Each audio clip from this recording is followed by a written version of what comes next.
Now, we've been talking about this all morning. We've been getting comments from you by the thousands, as a matter of fact, and we want to hear from Elizabeth May herself. So who she is in Ottawa this morning, and I appreciate your time. Good to see you, Ms. May. Thank you for being our guest. Thanks, Heather. You have apologized, I know, in interviews with other news organizations this morning, having perhaps seen the video again. Any comments you would like to make additionally? Well, just to make sure that viewers know that what I was attempting to do was to, as you do at the press gallery dinners, and I know all journalists know it, I don't know how all Canadians know it, that the annual press gallery dinner is an attempt at humor and often playing against oneself in ways that are self-deprecating and doing things you normally wouldn't do, like Adrienne Clarkson appearing in a bathrobe once, or various shticks. Sometimes they fail, and mine did not work at all. And the idea that I was attempting humor and failed, I take full responsibility, and I certainly apologize, because it wasn't my intention ever to suggest to Canadians that I was making a speech. I was trying, and obviously failing badly, at delivering something a bit edgy. And right. Had I, in hindsight, I should have realized that having traveled so much in the previous 48 hours, that I was probably too sleep deprived to pull it off properly. So I do apologize again.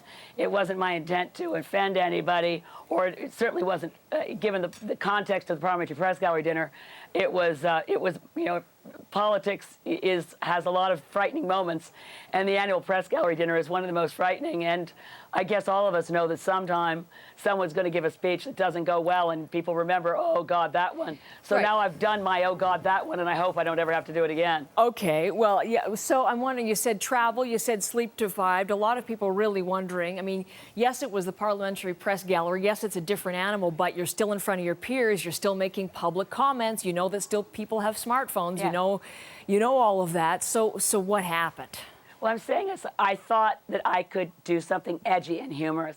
Given that I am in Parliament the person, I mean, over the last 4 years, my record in Parliament, what I've tried to exemplify is, for instance, I never heckle, I never swear, I'm respectful to everybody. So I had gotten the idea that as skit material, it would actually be funny if I was different from how I really am. That obviously doesn't work, right? So, especially in a clip out of context from the whole event and the whole dinner and the whole 9 yards of it, I take responsibility for trying something that didn't work. I remain a respectful colleague of my friends in Parliament.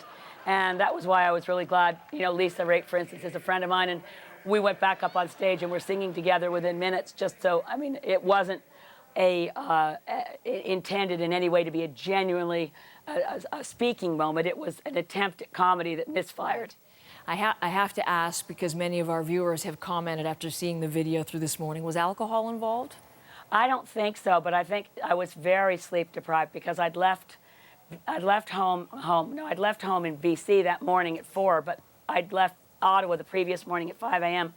and I'd worked a 21-hour day. I'm not making excuses for myself. I should not, in hindsight, have thought I was capable of pulling off an edgy Parliamentary Press Gallery speech with as little sleep as I'd had. Okay. And they did serve wine with dinner, I'm not denying that, but I think it was primarily, I mean, it was just whatever wine the waiter served at our table.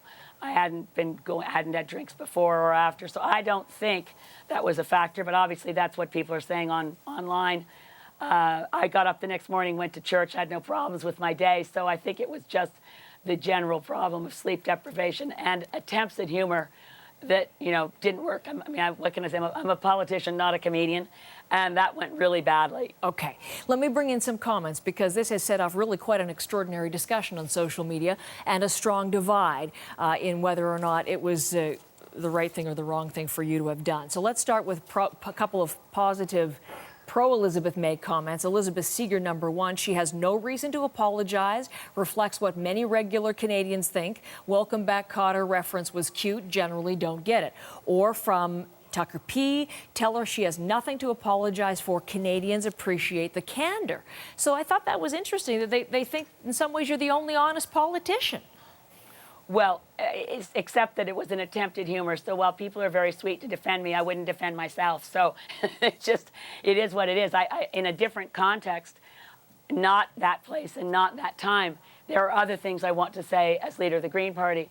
about how we treat people and our notion of rehabilitation and our notion of welcoming people who have every right to be given a second chance. And that was a completely separate thing from what I was trying to do as comedy, which related to what I thought is a remarkable coincidence of a TV sitcom from this, was it 70s or 80s? 70s. Yeah, and a lot of Canadians, a lot of anyone much younger than me wouldn't even remember it.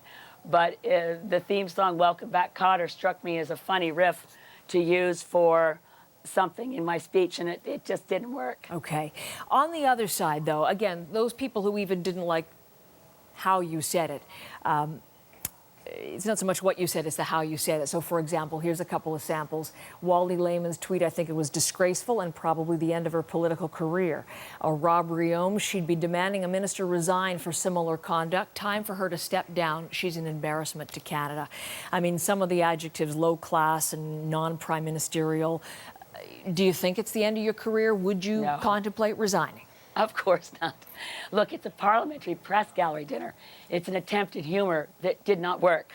I'm not going to deny for a moment that I would rather that I had Saturday night to do over, and I would say, gee, in hindsight, I was too tired to try to do material that was what I thought might be funny and edgy by being not myself. I mean, I'm basically the goody-goody two-shoes of Parliament. I'm not a person who swears. I'm not a person who does edgy comedy, and I thought it would be funny. So what can I say? Again, I'm sorry, but it's not. It is what it is. It's a bad parliamentary press gallery night. It's not the sum total of my life's work, nor the great strength that's built for the Greens across the country, which is going to deliver a substantial improved result in the next election. And I'm looking forward to that. And I know my colleagues in Parliament know me well enough to know that I was trying something that didn't work. They're not going to read anything into that either. Will you be apologizing formally to those colleagues in Parliament during question period today? I don't know why. I haven't said anything in Parliament that's unparliamentary. So unless it comes up in Parliament from my colleagues, at which point I would take the floor to clarify, I think it would be, there are not obvious moments, and I don't know that the Speaker would give me the floor to apologize for something that had nothing to do with parliamentary business. I mean, in terms of parliamentary process, I don't see a moment there, but if there were one, I would take it.